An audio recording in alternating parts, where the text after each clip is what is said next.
नमस्कार दोस्तों, आज हम राकेश आंचल के फेसबुक भक्तों का अरण्य रोदन लेख पर विस्तार से चर्चा करेंगे।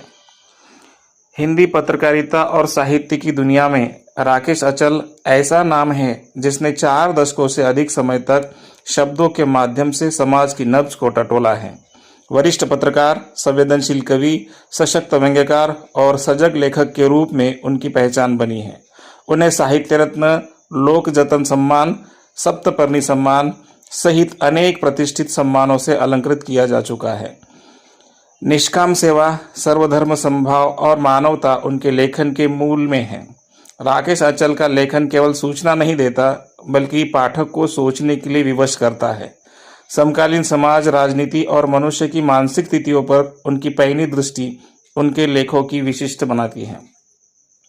राकेश आंचल का चर्चित लेख फेसबुक भक्तों का अरण्य रोदन दरअसल हमारे समय की एक गहरी सामाजिक सांस्कृतिक व्यथा का दस्तावेज है।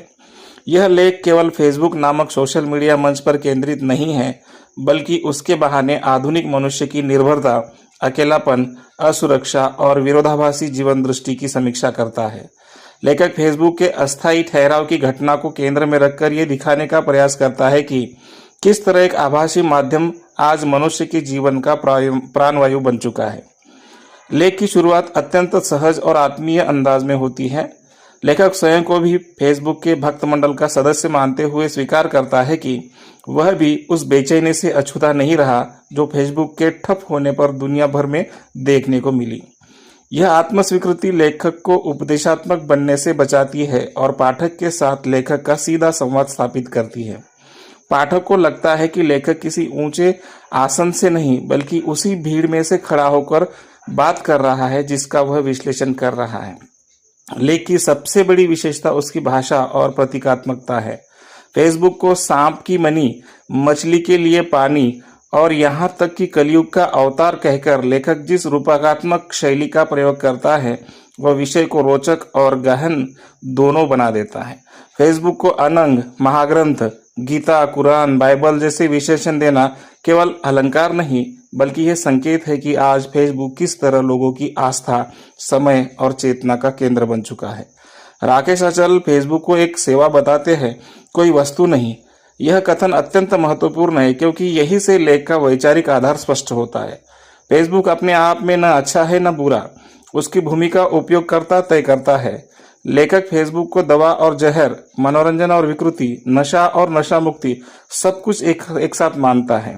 यह द्वंद्वात्मक दृष्टि लेख को संतुलित बनाती है। लेखक न तो फेसबुक का अंध समर्थन करता है, न ही उसे पूरी तरह खारिज करता है। लेख में सामाजिक और राजनीतिक संदर्भों की गहरी पड़ताल दिखाई देती है। लेखक स्पष्ट करता है कि फेसबुक का इतना प्रभावशाली बनने के पीछे केवल तकनीक नहीं, बल्कि हमारी सामाजिक और राजनीतिक विफलताएं भी हैं।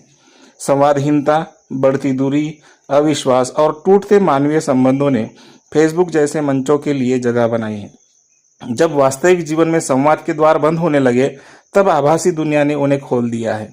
इस दृष्टि से फेसबुक हमारी मजबूरी भी है और हमारी सृजना भी है। राजनीति और सत्ता के संदर्भ में लेखक का दृष्टिकोण विशेष रूप से विचारोत्तेजक है।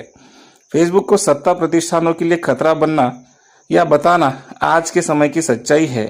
अभिव्यक्ति की स्वतंत्रता, जनमत निर्माण और विरोध की आवाजें फेसबुक जैसे मंचों पर तेजी से फैलती है। इसी कारण कई सरकारें इंटरनेट बंद कर फेसबुक पर अप्रत्यक्ष प्रतिबंध लगाने का रास्ता अपनाती है। लेखक इस स्थिति को बिना किसी आक्रोश के लेकिन स्पष्ट शब्दों में सामने रखता है। लेख की समीक्षा करते समय यह भी ध्यान देना आवश्यक है कि राकेश आंचल फेसबुक के सकारात्मक पक्षों को भी उतनी ही गंभीरता से रखते हैं। दशकों से बिछड़े लोगों का मिलना, अवसादग्रस्त व्यक्ति को सहारा मिलना, सामाजिक सुरक्षा की भावना का जन्म, ये सभी पहलू लेखक की मानवीय दृष्टि को उजागर करते हैं।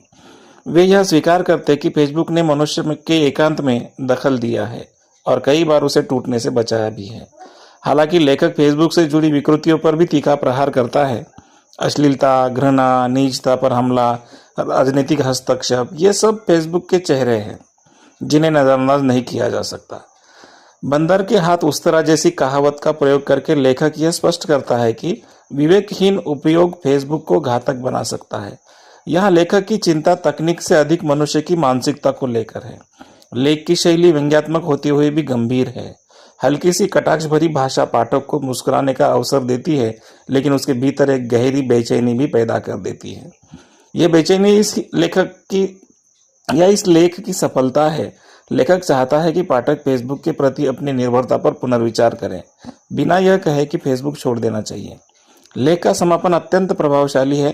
फेसबुक को कलयुग का अवतार मानते हुए लेखक ईश्वर और हैकरों से उसकी सलामती की प्रार्थना करता है।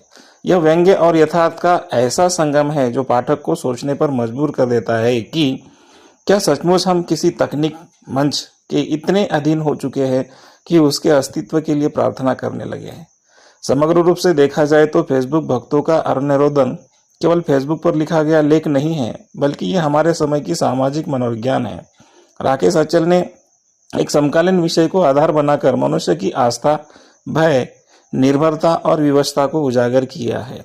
यह लेख हमें सोचने का अवसर देता है कि तकनीक हमारे जीवन को कितना नियंत्रित कर रही है और हम उसे कितना नियंत्रित कर पा रहे हैं।